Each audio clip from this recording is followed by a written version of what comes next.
90,928 viewers. That is the number of COVID cases that India has reported in the last 24 hours. Good evening. Thank you very much for joining us here on Mirror Now.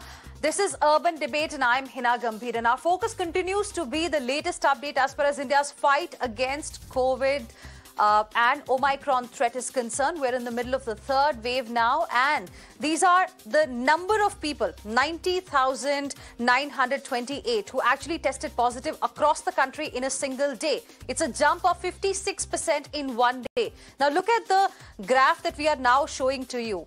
Now, the similar kind of a jump on a daily basis is being seen across 4 metros. Till about yesterday, we were talking about 15,000 cases in a day in Mumbai. Today, it has crossed the 20,000 mark, something that Mumbai had not really seen in the entire pandemic that it has faced so far. Since March 2020, 20,000 was the number that Mumbai had never touched. In Delhi as well, the case count has gone up sharply. But this is how the country's COVID scenario currently looking like. From about 22,000 odd cases that were coming till 31st of December, the number has gone up to about 90,000 odd cases. The rate of hospitalization has gone up as well. In Mumbai, it has increased from 500 to 1,200 per day. In fact, 142 private hospitals have been asked to increase the number of beds to increase the capacity. In Delhi, the situation is no different. It was 226 on 31st of December, and today it has gone up to 1,091. People, even with milder symptoms, are going to the hospitals. Now, this has been raised as a big concern by several public health experts, as this is going to add more pressure on our health infrastructure. Because, viewers, the caregivers are also testing positive. And I want you to pay attention to these numbers that I'm now going to highlight for you. This is the number of doctors who are testing positive. In the national capital, over 400 doctors have tested positive for COVID-19.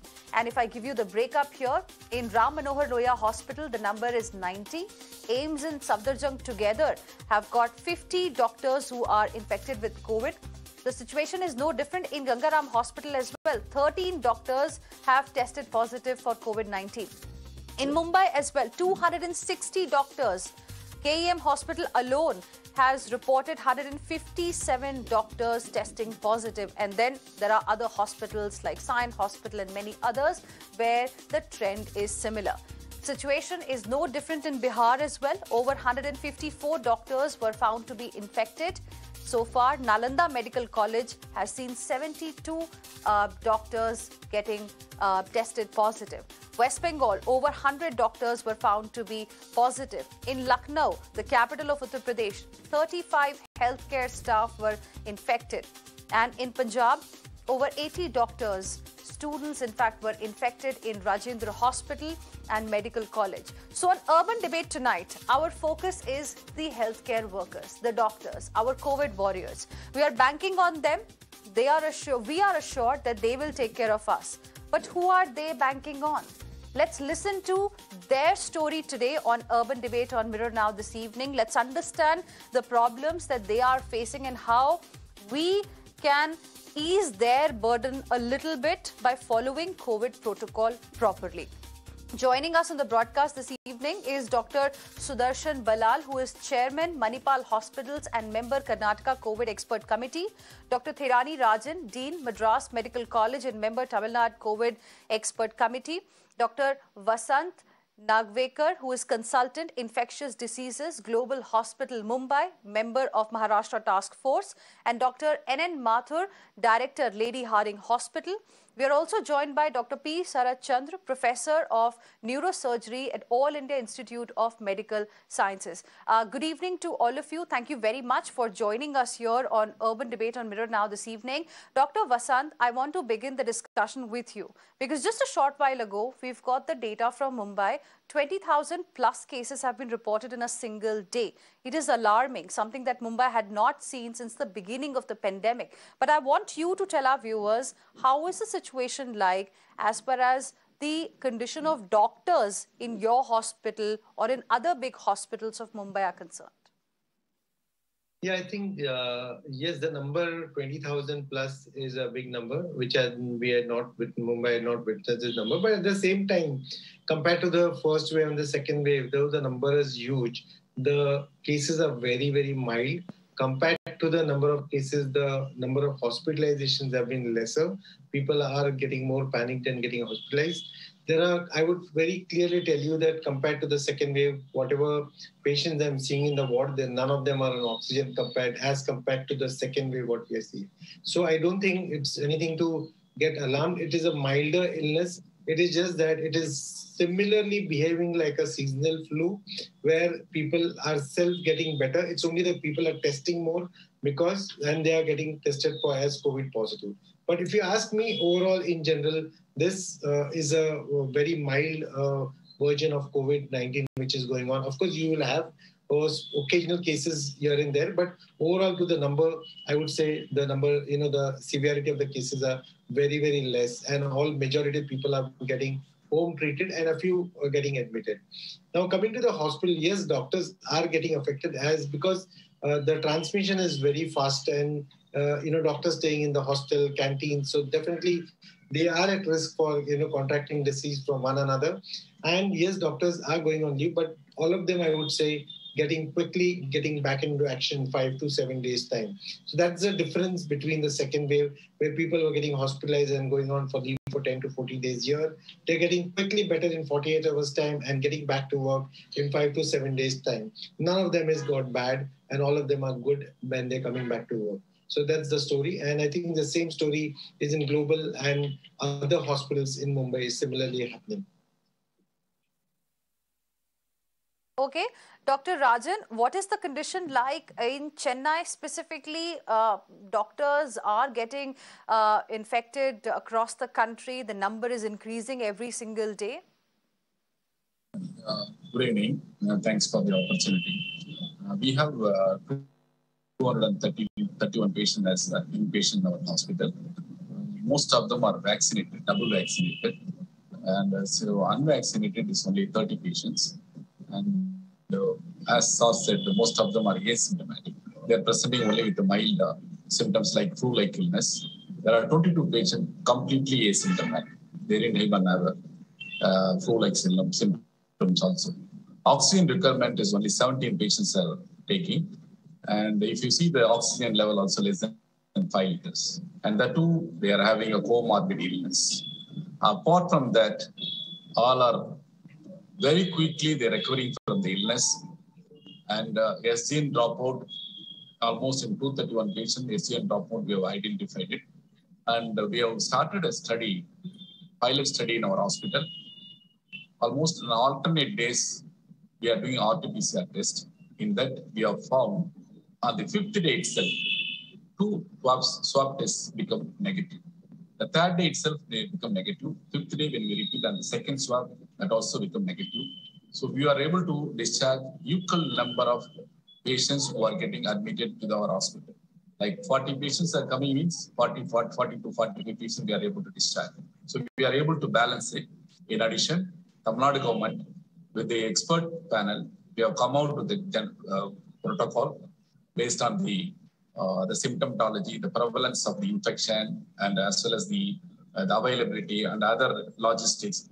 Considering all these factors, we have taken it into the protocol policies in that designated hospital are going to admit only moderate to severe form of infections, and mild, they can very well isolate themselves at home isolation, especially the vaccination status we are giving very much importance. If they have taken 2 doses of vaccine, they can very well home isolate. And if they have taken a single dose or 0 dose, we have to see the respiratory rate and the saturation level. If the respiratory rate is more than 24, or if the saturation is less than 94, then we need to send them to the CCC center.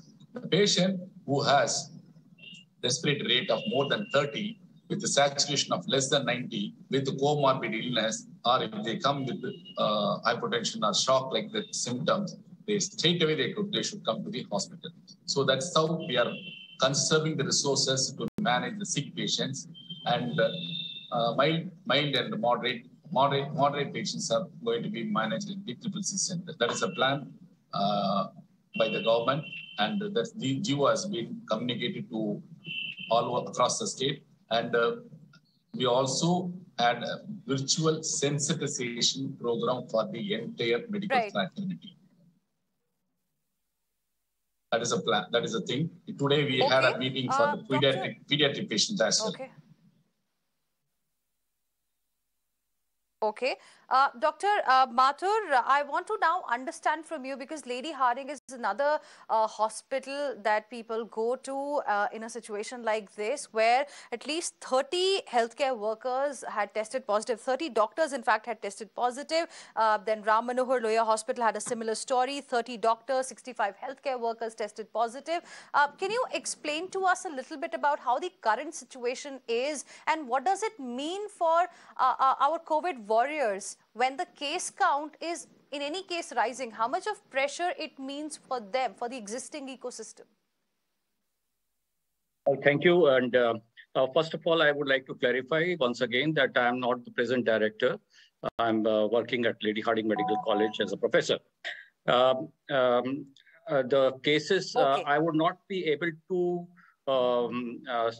very much substantiate on what you have said in terms of the numbers that you have you have put in. But I do believe that there are a lot of cases amongst the doctors and the faculty who are being affected in last 1 week. The numbers could vary. They are changing every day, every minute. But there is a concern, and it is affecting the system a little bit. But during the last 1.5 years, the recruitments have been made to some extent, considering the COVID situations, and it has been factored in to some extent. So, but because of this surge, there could be some extra burden onto the system. Okay. Dr. Sharat Chandra, how is the situation like in All India Institute of Medical Sciences, and how concerned are you looking at the rise in number of cases that we are now seeing among doctors, healthcare workers, the caregivers? Who are they banking on? Yeah, as already mentioned by one of the experts, definitely the intensity of infection is quite less. So most of the patients, most of the people are testing positive, and a huge number are also asymptomatic. So they just got tested because somebody in the family was also positive and they also turned out to be positive, but a lot of them were asymptomatic. So in terms of the severity of the disease, it's not a concern. But what is of concern is that if this severe illness affects a population base of NCR, which is around 25 million, and even if 1% or even 0.5% require hospitalization, that could be a significant burden on our existing healthcare system. That's the first thing to be noted of. The second concern is that obviously, we can't have our healthcare workers falling sick because they are the front line soldiers. And if they fall sick, it's okay. Many of them had fallen sick during the second wave. So this time, hardly anybody is falling sick or they're getting very mild infection.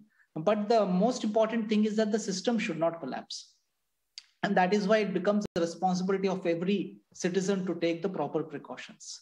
And a third point of concern is that we know that when virus passes through a huge population base, especially when it passes through a population which has been significantly vaccinated and people have already developed the infection in the second wave, there could be a possibility of further mutations. And it should not happen that further mutations, becomes a little bit more of concern than what it is currently. So in view of all these three things, it's very important for the community to take responsibility of following all the protocols for COVID. I know people are fed up. So whenever any experts comes on the TV, people are fed up to watch all these programs. But let it be ad nauseum, doesn't matter. But this point has to be driven home that as a community, everybody has to continue taking the precautions. Please wear your masks. Please do social distancing. Please follow the guidelines laid down by the government. Please avoid unnecessary travel, because this is what will lighten the burden of the disease, and we will see through the end of the day. Well, absolutely. And everybody needs to follow the protocol, whether, it is about wearing the mask or social distancing, because 90,000 plus cases have come in a single day and we can't really take it lightly. Dr. Sudarshan Ballal, what will you tell us about, how the COVID warriors, the caregivers are also now testing positive, even though the, disease is milder? But I'm sure it must be impacting their health, their family members as well. And I really want you to tell us what they go through, the healthcare workers go through, because they have pressure of returning back on the job as soon as they are okay. Good evening, Hina. Thank you for having me here. I would like to draw some parallels between what happened between the first, second, and third waves of COVID. In the first wave, obviously, the healthcare workers were unprepared, and a large number of them became sick, and some of them actually required stay in the ICU, and unfortunately, quite a few also lost their lives. However, the second wave, which was extremely brutal, to some extent spared the healthcare workers because they were all vaccinated and far better prepared in personal protection. So even though the number of cases in the society was high and the mortality was high, by and large, the healthcare workers were sort of spared. What we are seeing now is that this disease is spreading like wildfire, doubling time of less than 48 hours. So it will definitely be a large number of people infected. And what we are surprisingly seeing is a fair number of healthcare workers are getting infected, but fortunately very, very mild infections, but it still takes them out of active work. So my concern is that this will deplete the workforce, especially in the healthcare scenario, which would be a major blow for taking care of patients when you need more doctors. You can't have more of healthcare workers in the hospital. So the suggestions we have and some of the measures we have implemented is, one, we try to restrict the visitors to the hospital as many as possible. We screen the visitors and the patients. And if they have any symptoms, we try to send them to the fever clinic rather than going to different areas of the hospital. We encourage a large number of video consults so that people don't have to appear in person. Obviously, we have retrained our doctors and healthcare workers on personal protection. Vaccination has pretty much been done. At least 2 doses have been given to all the healthcare workers. The third dose will be out very soon. And what we have also requested the government is to further cut down the isolation period, because what we have seen is initially the isolation period was 10 days, which means even if you're asymptomatic, you're out of work for 10 days. And if a large number of nurses and doctors are out of work, then obviously the hospitals cannot run.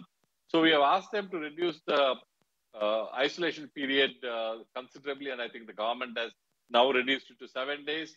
And secondly, look at non-institutional care of not only doctors and healthcare workers, but all patients who are not sick, because we need to keep the hospital sacrosanct and be available only for the very sick. We don't want to deprive them of this care. And of course, we have also introduced shift system where not all doctors work simultaneously, so that even if a group gets infected, we have a backup system where they can take care of the patients.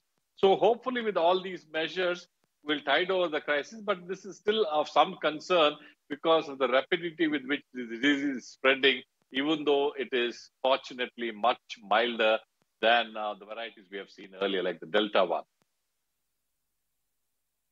Dr. Ballal, you made a very interesting point when you gave us this comparison between first wave, second wave, and what we are witnessing right now. You said that second wave spared the healthcare workers. It wasn't as bad as it was during the first wave, maybe because they had just got vaccinated. So now in the third wave, in the beginning of the third wave, we are seeing healthcare workers testing positive. Is it because the immunity that one gets after 2 doses probably could be reducing or has reduced, and that's the reason why we need to administer booster dose to these healthcare workers on priority? Could that be the reason? There could be a couple of reasons for this. One is the extremely infectious nature of the Omicron variant. It's far more infectious than the Delta variant, almost 4 to 5 times more infectious.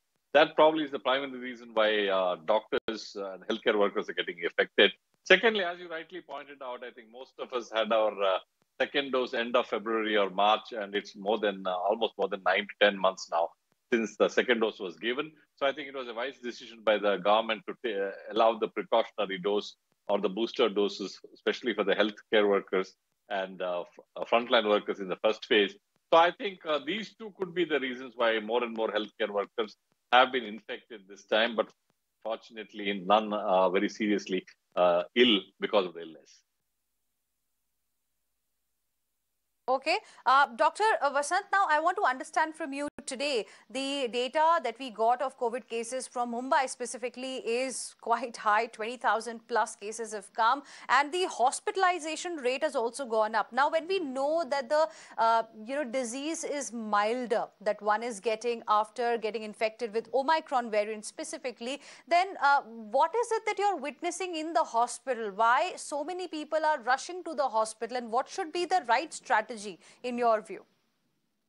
I think what is happening is there is some panic definitely, but I think compared to the number of cases, the number of hospitalization is not so much compared to what happened in the second wave. The second thing is majority of the people who are possibly getting hospitalized are having one or two comorbid conditions and possibly getting hospitalized for your remdesivir or maybe the monoclonal antibodies, whatever. So that's why the number, is going higher. But it is predominantly for people who are having comorbid conditions, who are, these are the people who are, to be on the safer side getting hospitalized. Otherwise, if you ask me, this, as all my colleagues have said, this disease is much milder. And I would say in over a period of time, we would witness the numbers to be coming slowly down. But yes, today it's 20,000. It would go still higher, maybe in Mumbai over a period of a week or two. But overall, the severity is less. And I would still say the number of hospitalizations compared to the number of cases would be lesser over a period of time. But yes, it's predominantly for the remdesivir and cocktail monoclonal antibody, what was there. That's the reason why people are getting hospitalized with small panic and with who have comorbid conditions. Okay. Dr. Mathur, now amidst all of this, what happens to the patients who have other diseases or other issues? Is that getting impacted because of this sharp spike, something that we witnessed during the second wave? Yeah, definitely. Whenever there is a spike or there is surge, the regular work, the elective work, the regular surgeries, the dated cases, especially the cancer cases and some other cases, they get affected, and they are either postponed or they are delayed, and it does affect their treatment.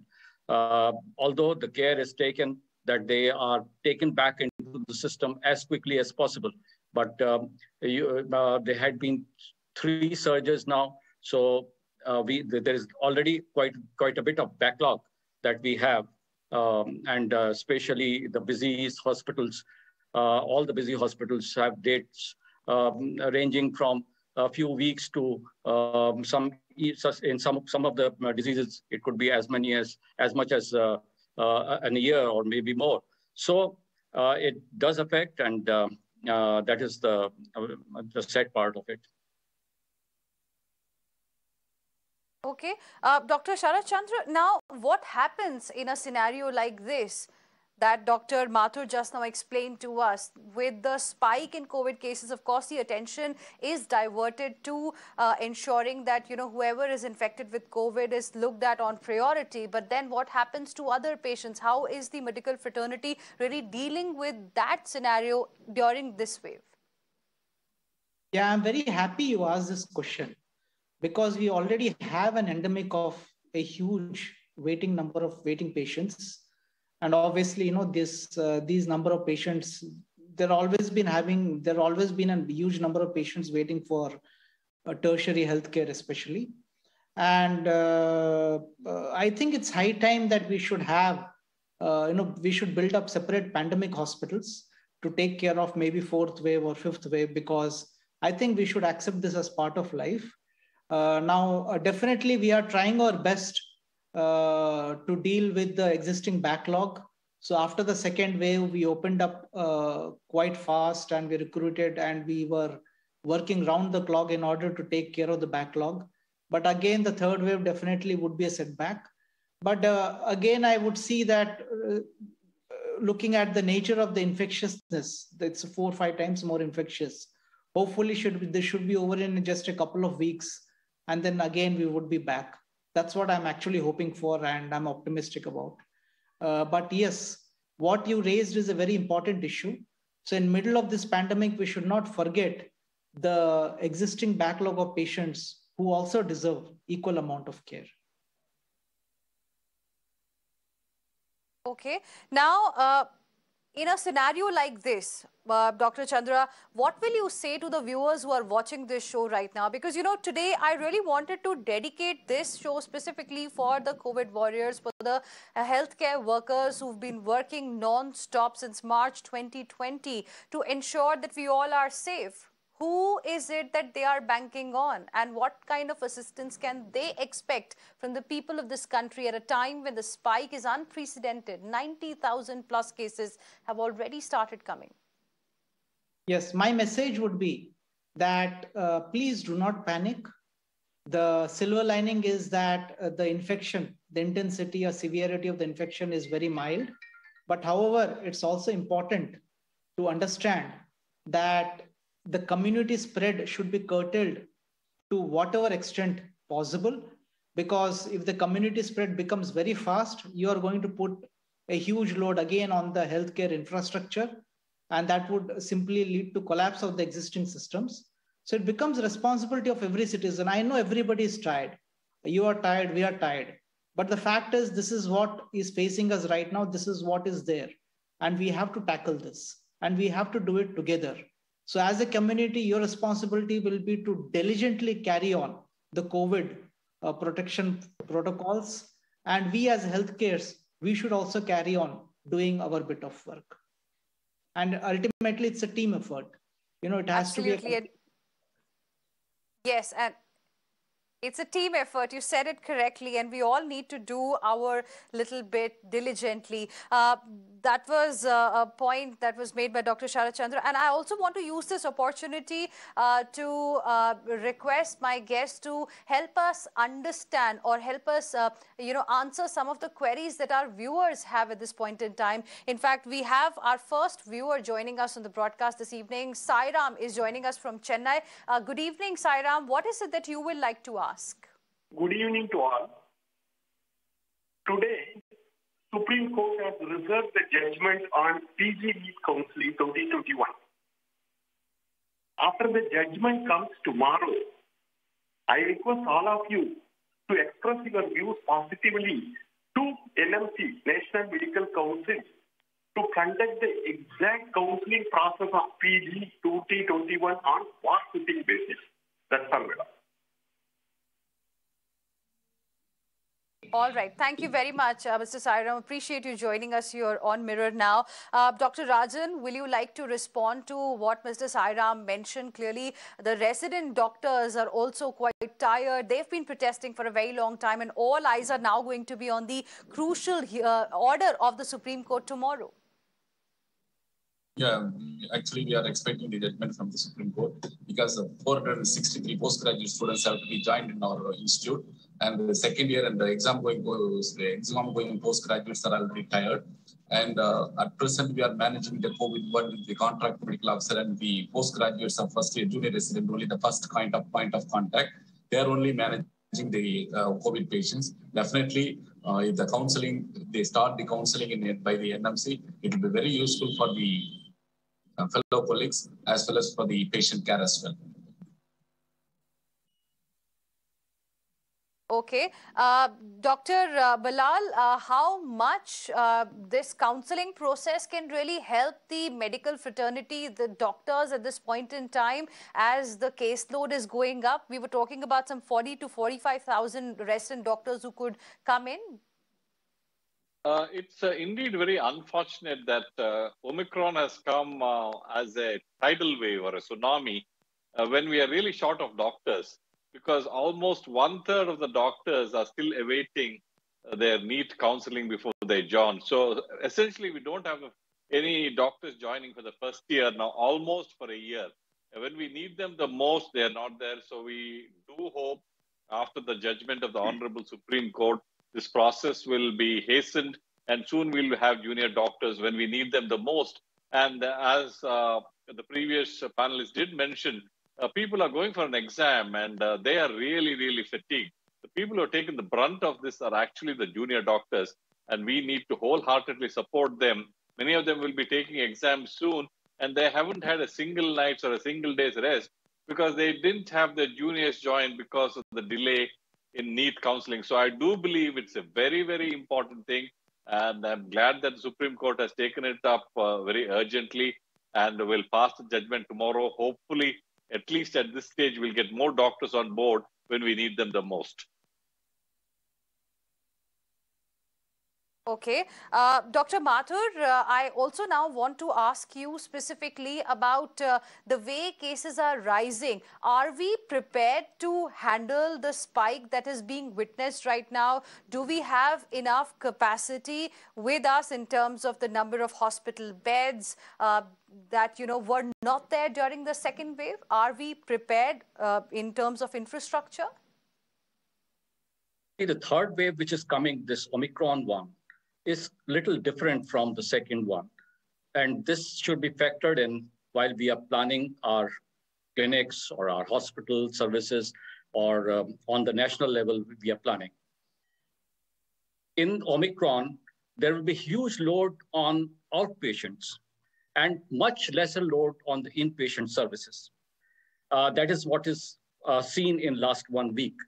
So the patients should be advised to not to come to the big hospitals or the COVID hospitals straight away, but rather get the treatment done in the periphery, in the flu clinics, especially the flu clinics which the government intends to open or has already opened, and let them go to the dispensary and the primary health centers there, get the treatment done for first few days. Only in case the doctor there feels that they require some more attention, that they should land up in the big hospitals. Otherwise, there will be a lot of crowding. We should also use to our maximum, which we started using in the first and second wave also, the telemedicine facilities.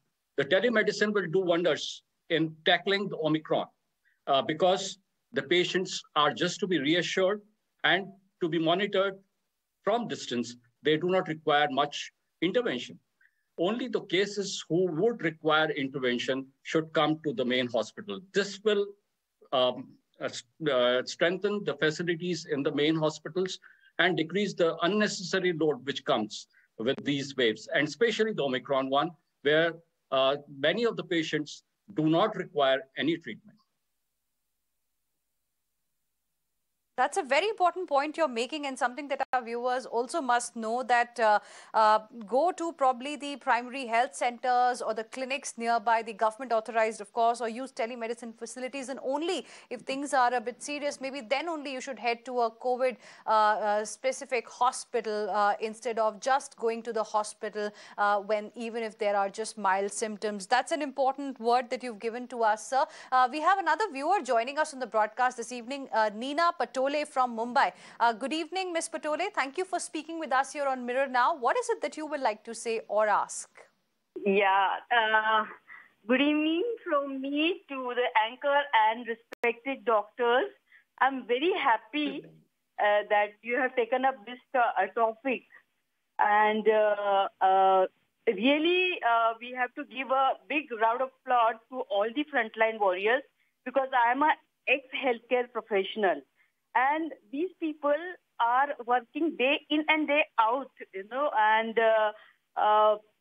of course, Omicron is having mild symptoms, but the volume is more. And volume is more, and that is matters a lot. And there is a burnout syndrome for these frontline warriors. They really deserve, and I really appreciate their work in spite of all these weather conditions or whatever it is. They're leaving their family out, and they're living in small family, but still they are working. So I really give them, I salute them, I salute their work. But somewhere down the line, I feel that there is some kind of negligence towards them, from our side, from society also. We don't take responsibility. Every time they come on the TV and talk and tell about the COVID appropriate behavior. And they are just, I don't know, it's falling on a deaf ear kind of thing, They are letting their guards down, and it shouldn't be like that. That is my request to this channel, because Mirror Now is a very good channel and always takes up good issues, give right information to the people. So there is lack of nursing staff and lack of doctors actually in the setup. That matters a lot, And then whatever little are there, they are infected. Ms. Patole, who's going to take up the care, In fact, we all want to salute the healthcare workers, including you as well. You've been a health worker yourself. Of course, your contribution to the society is immense, and that needs to be saluted. And of all the doctors who are with us on the show today, we salute all of them. And, you're very right when you say that, the protocol is there, but probably the society, we make the society, are not following it. We have this view that somebody else will look after us, but we also need to think about these caregivers who are testing positive. And that's the reason we wanted to dedicate this show specifically to the COVID warriors, to the healthcare workers today who've been working non-stop. I mean, they don't even probably think about their own families, but they're out there working for us to ensure that we all stay safe. So we need to do our bit as well. Thank you, Ms. Patole, for joining us here on Mirror Now. We have Captain Jaspal Singh from Rohtak as well live with us. Good evening, Captain Jaspal. Thank you for calling us back on Mirror Now. What is it that you would like to say or ask? Good evening, Leena Gambhir. First thing is we should call these doctors fearless friends of unknown. They are the most fearless creators on this earth. They are not worried about them, their families, day in and day out. Hats off to them. My point is, when the studies are showing that after 2 Covishield, one Covaxin is 4 times more effective, why the government is giving recommendations to the contrary? Are there commercial angles? Thank you. Captain Jaspal, thank you for joining us here on Mirror Now. Dr. Vasant, will you like to address the concern? Yeah, I think what Jaspal said was that after taking 2 Covishields, possibly they should be receiving Covaxin, or after 2 Covaxins, they should be receiving Covishield. But I think the government must have had done adequate studies, and they must have looked into the antibody titers, what happens after giving the same vaccine or when they give and mix and match. This study was also carried apart from at CMC Vellore at other hospitals. So I think they must have looked into all that, and only then they must have come to this conclusion. So Jaspal, I would say that be assured, whatever will be done, it will nothing from the commercial angle, but it will be in the best interest of the patient. And I think believe in the medical fraternity and believe in the government. I think they will do the best for you, as they have been doing it so far over the period of more than 18 to 20 months. Now, talking about Dr. Vasant, what Ms. Patole from Mumbai also said that, you've been working round the clock since March 2020. Was there any point in your life as a doctor wherein you probably felt that when will this coronavirus go from our lives? Did you get that feeling ever? Yeah, just like, so we are also normal human beings. So we also feel that, yes, but we knew that possibly there would be a third wave, and we were all geared up, and all the medical fraternity was geared up. Though there was some, people also fed up over the period of 1.5 years being tied up in the house, masks and all that. So we knew that, but yes, medical fraternity is there. Do not worry about it. We are all there to fight for you people. And yes, we did feel that at one particular point of time, yes, when would it disappear, but we knew that all the medical fraternity knows that this was there to stay for a couple of years, and it's going to be, that's not over, it's going to be endemic, and there may be spurts of small epidemics which will keep happening, and we are geared up for that, and we know that this is going to happen, just like what happens in H1N1 swine flu. So we are not really worried about it. We know that it's going to be endemic, and there will be small spurts of epidemics which will keep happening. So yes, but we did feel that when would end. Okay, we have another viewer now joining us in the broadcast, Srinivasan from Belgavi in Karnataka. Good evening, Srinivasan. Thank you for calling us here on Mirror Now. What is it that you would like to say, or if you have any question that you would like to ask? Yeah, good evening. And first of all, namaskara to Dr. Sudarshan Balal.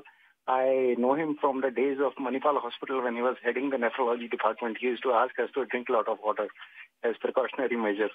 And now I just have two questions. One is, of course, there is no doubt that we have to say COVID appropriate behavior. There is no secondary thought about that. And second thing is, I have a small question.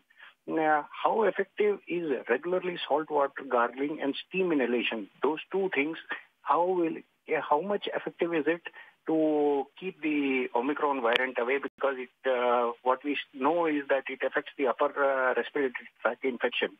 That is number one. And I don't know whether still we have something in our times when we used to get something called throat paint, whether it is still available and how effective it is.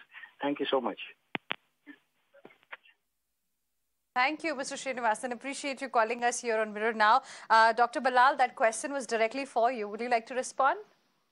Sure. Good evening, Mr. Srinivasan. Good to connect you on the TV channel. You asked us a few questions, and obviously, I don't think we have enough data to suggest that either salt water gargling or, for that matter, steam inhalation actually does anything to the COVID virus. But what we do know is that these measures give you symptomatic relief. I would not be a great fan of steam inhalations because there are some potential side effects.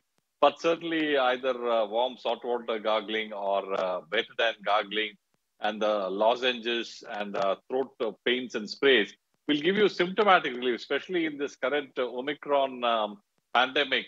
What we see is a lot of symptoms of sore throat, throat pain, and scratchy throat. So those things would be help, but I don't think there's any data to say that it will kill the virus or decrease the viral load.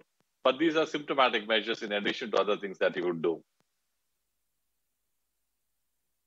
Okay, and I would like to ask the same question, Dr. Balal, that I asked Dr. Vasant earlier. Was there any point in your life so far in last 2 years specifically when you felt enough is enough? When will this COVID go? How difficult was life for you? To be very honest with you, every day I feel, when is this going to leave us? Because life has changed for all of us. I mean, it's a lot of stressful situations, day in and day out. You have patients who are suffering, and during the brutal second wave, it was tragic. People were dying in ambulances, in ERs. We didn't have beds, we didn't have oxygen. So it was, I've never seen in my 50 years of practice anything like that. So it was extremely stressful, and we all wanted and prayed for COVID to go away. Of course, but we as medical fraternity, we have to do what we have to do. If there are sick people, we have to take care of them.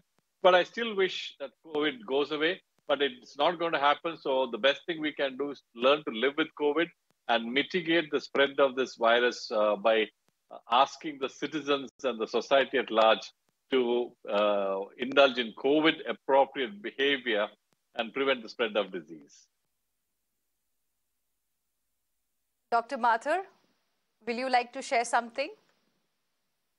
Yes, I just echo what other panelists have said, that all of us are sort of tired for last 1.5 years tackling this situation. But nevertheless, whenever there is a challenge, some amount of new energy comes in every health professional. And this wave also, we will fight with all the strength that we have at our command, and we'll win it. Okay. Dr. Rajan?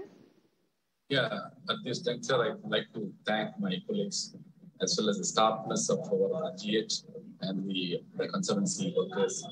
As a team, we were able to win the second wave as well as the first wave.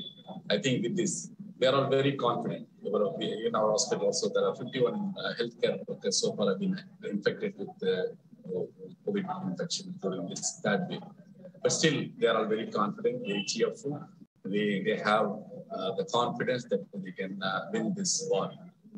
And God has given this job. It is our duty to fight against this enemy, unknown enemy, invisible enemy. Definitely we will come out of it, and then we will have a normalcy very soon. Once we enter into the endemicity, normalcy is not far away. Definitely we can have a normal life very soon. Absolutely. I hope for that.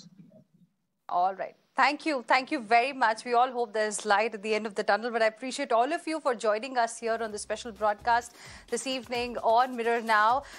Clearly, it's now our responsibility as well to help these COVID warriors, help us fight COVID pandemic by just following the COVID protocol. Heading into a very, very short break at this point in time. There's lots lined up for you on the other side as well. Stay with us.